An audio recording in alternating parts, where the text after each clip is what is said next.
अगर पुरुष ये बात बोल रहे हैं कि घर की ज़िम्मेदारी तो सिर्फ़ पुरुषों के ऊपर है। अगर आज महिलाओं को काम करने दिया जाए, पढ़ने दिया जाए, अर्न करने दिया जाए, तो ज़िम्मेदारी तो हाफ़ हो गई।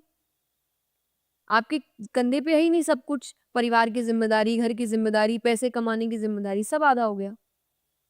तो आप फिर कहा जाए कि पुरुष कठोर होता है, स्त्री ना, हम कह रहे हैं ये ऐसे नहीं होता। आप दोनों को दोनों चीज़ सिखाओ। आप एक को कठोर बनना सिखा रहे हो, एक को नाज़ुक बनना सिखा रहे हो। एकदम ऑपोज़िट क्वालिटीज़, और फिर आप बोल रहे हो कि दोनों एक साथ जियो। सबसे ज़्यादा प्रॉब्लम वाली बात जब पुरुष और स्त्री में होती है, स्त्री बोलती है फीलिंग्स ही नहीं है बंदे में, कुछ एक्सप्रेस ही नहीं करता। पुरुष बोलता है ओवर ड्रामेटिक है, ज़्यादा ही एक्सप्रेस करती है। बट इनको तो पाला ही ऐसे जा रहा है। इसको पाला ही जा रहा है कुछ एक्सप्रेस नहीं करने के लिए, और इसको पाला ही जा रहा है कि भाई तुझे तो सभी एक्सप्रेस करना है। You should cry. उसको बोला क्राई मतलब तो पाप हो गया उससे, और फिर आप दोनों को साथ डाल दे रहे हो। तो कैसे चलेगा कुछ भी? आपको दोनों को हाफ हाफ रखना पड़ेगा कि नहीं, जैसी सिचुएशन आए बेटा दोनों को दोनों चीजें करनी है। अगर स्त्री है, जब सेंसिटिव होने का सिचुएशन है, be sensitive. You should have emotions, दया होनी चाहिए, रोना आना चाहिए, फीलिंग्स होनी चाहिए। लेकिन जहां आपको लगे कि कोई आप पे हावी हो रहा है, तब कठोर होना पड़ेगा, स्ट्रांग बनना पड़ेगा, आवाज उठानी पड़ेगी। तब you can just cry and be like अरे मेरे को कोई बचाओ आके। ये नहीं कर सकते आप। वहीं पुरुषों के लिए भी कि हाँ, जब स्ट्रांग बनना है बनना पड़ेगा। जहाँ इमोशंस चाहिए वहाँ इमोशन दिखाने पड़ेंगे। दैट्स हाउ यू वांट ना। सिर्फ पार्टनर के लिए भी नहीं, एज पेरेंट्स भी। You would want your father, कई बार लोग होते हैं कि अरे मैं अपने पापा से गले ही नहीं मिला। क्यों नहीं मिला? उसके मन में शायद ये रिग्रेट था, शायद मिल लेता। शायद पापा थोड़े से और सॉफ्ट होते। शायद मेरे पापा से भी बड़ी अच्छी फ्रेंडशिप होती। ये रिग्रेट बच्चों के मन में है। तो पापा प्यार नहीं करते ऐसा तो नहीं है ना। ऑब्वियसली करते हैं, सबको पता है, बहुत करते हैं। आज उनकी वजह से शायद हम इस लाइफ को जी रहे हैं। बट थोड़ा शो कर देते। That's what you feel, not only as partners, as kids too. और ये सबके जो अगर हमारे पापा होंगे वो भी अपने पापा के लिए फील करते होंगे। तो थोड़ा अगर हम और चीजें सिखाए, तो ये शुरू यहाँ से हुआ, जो इनडायरेक्टली सबको फायदा देगा। पर धीरे धीरे, आई ऑलवेज से, शुरुआत हर चीज की बहुत अच्छी होती है, बीच वाले आगे काम खराब कर देते हैं। तो ये वर्ड खराब हो गया। इस वर्ड को इक्वालिटी की जगह कंपटीशन ने इसका नाम ले लिया, कि अब हम compete कर रहे हैं मर्दों के साथ। जब तक आप compete करते रहोगे, लड़ते रहोगे, तब तक इक्वल तो हो ही नहीं सकते ना। क्योंकि आज इक्वालिटी के लिए भी हमें पुरुषों की ज़रूरत है। पुरुषों को इमोशनली चीज़ों को समझने के लिए हमारी ज़रूरत है।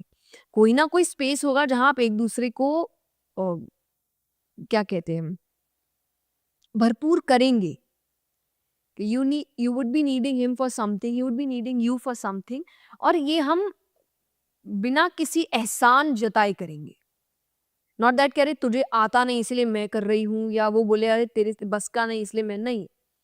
हम ये करेंगे because we need each other. अगर एक अच्छी लाइफ जीनी है, दो जेंडर्स को साथ में चलना पड़ेगा। That is what I feel. लेकिन आज जब कंपटीशन हो गया है ना, कि जब किसी लड़की के साथ कुछ गलत होता है, तो उस गलत को गलत बोलने की बजाय पुरुष खड़ा हो जाता है बोलने के लिए मेरे साथ भी तो गलत होता है। दूसरी चीज है वो, आप वो बाद में छोड़ो। आपके साथ क्या गलत है उस पर भी बात करेंगे हम, और वो सच है, जो होता है वो भी सच है। अभी जो हुआ है उस पर बात करते हैं ना। पुरुष के साथ कुछ गलत हुआ और महिला के लिए तो सभी महिलाएं गलत हो गई, महिलाएं खड़ी हो जाऊंगी तो मेरे साथ भी तो ये होता है। अरे तुम्हारे साथ होता है बाद में देखेंगे, अभी जो हुआ उस पर बात करते हैं ना। अभी जिस लड़की ने जो गलत किया उस लड़की को गलत बोलते हैं, इंस्टेड ऑफ झंडा उठा के ये बोलना कि नहीं नहीं सब लड़कियां गलत नहीं होती, या इतना हमें प्रेशराइज किया ना इसीलिए हम ऐसे निकल गए। फिर वो भी ये बात बोलेंगे, हमें इतना कठोर बनाया ना इसलिए हम ऐसे निकल गए। ये तो डिफेंड कर रहे हो ना आप गलत हरकतों को। तो ये पुरुष भी ना करे, स्त्री भी ना करे। तो हमने इस वर्ड को थोड़ा बिगाड़ दिया, हमने इसको कंपटीशन बना दिया, इसको हमने मेल बैशिंग बना दिया, मर्दों से नफरत करना बना दिया। कोई नफरत नहीं करता और करना नहीं चाहिए। क्योंकि जैसा मैंने कहा, दोनों को आगे बढ़ने के लिए दोनों की जरूरत होती है और होगी। कितना भी आप फनी बनने के लिए और कूल बनने के लिए बोल दीजिए I don't need man, I don't need women, you need man. और पुरुषों को भी स्त्रियों की जरूरत है। ये जो यहाँ पे विमेन विमेन करके मेन मेन करके अपने घर में जाके मम्मियों से बात कर रहे होते हैं और ये बेटियां पापा के पीछे पागल हो रही होती है, पापा पापा मेरे सब कुछ है। You need man, you need women. तो जबरदस्ती का ईगो घमंड लेके कहीं कुछ नहीं होना जाना। तो साथ में मिलके काम करो। यहाँ जो गलतियां हैं वो यहाँ वाले सुधारे, वहां जो गलतियां हैं वो वहां वाले सुधारे, और दोनों एक साथ काम करें। तभी आप एक इक्वल स्पेस क्रिएट कर पाओगे। अदरवाइज तो हर कोई एक दूसरे को बोलने में ही लगा रहेगा कि अरे तुम गलत और मैं गलत। I think that's how feminism word got the wrong definition. But शुरू तो देखो बड़े अच्छी चीज से हुआ था। I can never say it's a bad word, क्योंकि अगर ये शुरू नहीं होता तो शायद मैं यहाँ नहीं बैठी होती। मुझे बोलने की हिम्मत नहीं मिलती, मुझे बोलने का राइट भी नहीं मिलता। हिम्मत तो दूसरी बात है, बिकॉज हम ऐसी सिचुएशन में थे एक वक्त पे। तो आज अगर मुझे ये ताकत मिली है तो आई डोंट थिंक मुझे इस वर्ड को एक खराब तरीके से देखना चाहिए। जिन्होंने इस वर्ड को खराब किया है, मैं उनको खराब तरीके से देखती हूँ, इस वर्ड को नहीं। जिन्होंने इस वर्ड को गलत बना दिया सिर्फ अपनी नफरत को पूरा करने के लिए, या उनके साथ अगर कुछ चीजें हुई है तो उस चीज में सबको गलत ठहराने के लिए। I am not that. नारी शक्ति के आगे अगर देखा जाए तो मैंने पर्सनली मैं बॉम्बे से नहीं हूँ, मैं भी एक गाँव से आई हूँ यहाँ पे। पर्सनली वॉयलेंस काफ़ी देखा है महिलाओं के प्रति, और समय के साथ चीज़ें बदलने का ये एक वाक्य चलता है कि हाँ, समय के साथ चीज़ें बदलती हैं। पर आज भी अगर आप कोई रिश्ता देखोगे, वो प्यार वाला, वो प्यार के नाम दे देते हैं कि यार वो प्यार करता है, तो भी उसने एक थप्पड़ मार दिया या हाथ उठा लिया। और लड़कियाँ ही उस चीज़ को हाइड करने की कोशिश करती हैं, लड़के हीट ऑफ द मोमेंट हाथ उठा देते हैं, फिर चेंज हो जाते हैं। तो क्या ये चीज़ सही है, और अभी भी ये बदलाव क्यों लड़कियाँ क्यों नहीं समझ पा रही हैं कि ये चीज़ गलत है? बहुत मिक्स्ड अप है, बहुत इतना इजी नहीं है ये सब। गलत है, we know that. Half of the time लड़कियां पैरों पे ही खड़ी नहीं है। उनको भी पता है कि हमारे पास कोई ऑप्शन है ही नहीं ना। हम करेंगे क्या, हम जाएंगे कहाँ, कौन ध्यान रखेगा। तो यू नीड टू अंडरस्टैंड कि ये इतना इजी नहीं है कि वील जस्ट से कि अरे मैं आज इस पोजीशन पे हूँ कि मैं इतनी बड़ी बात कर दूं कि अरे जस्ट लीव इट। तो मेरे लिए इजी है बोलना, हर किसी के लिए नहीं है। जब हम कोई भी चीज की बात करते हैं कि तुम ये कर लो, ऐसा कर लो, ऐसी लाइफ जी लो, यू शुड अंडरस्टैंड आपको हर क्षेत्र के लोग सुन रहे हैं। आपको शायद एक छोटे से गांव में जहाँ कुछ घर भी नहीं है और जहाँ टीवी भी ठीक से नहीं पहुंची, शायद वहां की लड़की भी आपको सुन रही है और वो आपके बहकावे में आके बहुत कुछ कर देगी। लेकिन उसका माहौल वैसा नहीं है। मैं तो अपने माहौल के अकॉर्डिंग बात कर रही हूँ। अच्छा, you do that, I am independent. कल को मैं बोल सकती हूँ कि अरे जा, मुझे कोई मतलब नहीं है। क्यों मतलब नहीं है? Because I am independent. मैं अपना पेट भर सकती हूँ, मैं अपना घर चला सकती हूँ, मैं अपने परिवार को चला सकती हूँ। हर महिला ये नहीं कर सकती।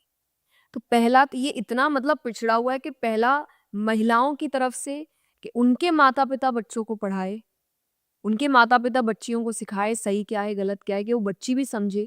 कहीं में तो बच्चियों को पता ही नहीं कि गलत है, उनके लिए नॉर्मल है। महिला कहती है, हम कई गाँव में जाते हैं काम पे, तो महिला कह रही होती है कि अरे अब वो बोलती है इतना, वो इतना बोलेगी तो मार खाएगी ना। और ये महिला बोल रही है, चाहे उसकी दादी होगी, चाहे उसकी दादी सास। अब वो जो बहू आई, अब वो क्या सोचेगी कि पुरुष गलत हो सकता है, कि पुरुष ने मुझे कहा, पर जो बोल रही है वो तो महिला ही है, तो मतलब सही है, कि मतलब इट्स नॉर्मल। मार खाना, किसी का मारना शायद गलत नहीं है। पहले तो ये सिखाना ही रूट कॉज कि गलत है। फिर पुरुषों के साइड भी, आज पुरुष कई हीट ऑफ द मोमेंट, ये तो बहुत दूर की बात है, शादी करने के बाद उसने कहा, वो बचपन में भी कुछ ऐसी हरकतें करता है। अरे वो तो लड़का है, अरे लड़के को तो गुस्सा आ ही जाता है। अब वो छोटा सा 5 साल का लड़का आपके घर में ये बात सुन रहा है, उसको आप क्या बोल रहे हो बड़े होके उसने गलत किया, वो पला ही वैसे है। इसलिए उसको आज अटपटा लग रहा है कि अरे लड़कियां अजीब क्यों हो गई है। मेरी माँ को तो कोई प्रॉब्लम नहीं था। माँ को चुपचाप कमरे में ले जाके पूछो कि मम्मी आपको कैसा लगता था जब पापा आपको ऐसा बोलते थे, आपको क्या फील होता था। अगर वो स्माइल करके बोल दी ना कि अरे बेटा मुझे कुछ प्रॉब्लम नहीं थी, मैं बोल दूंगी, वो ये आपको बोल सकती है कि बेटा ये तो होता है, पर वो ये नहीं बोलेगी कि बेटा ये सही है। तो एक बार आप जो चीज लड़कियों से नहीं समझ रहे ना, अपनी माँ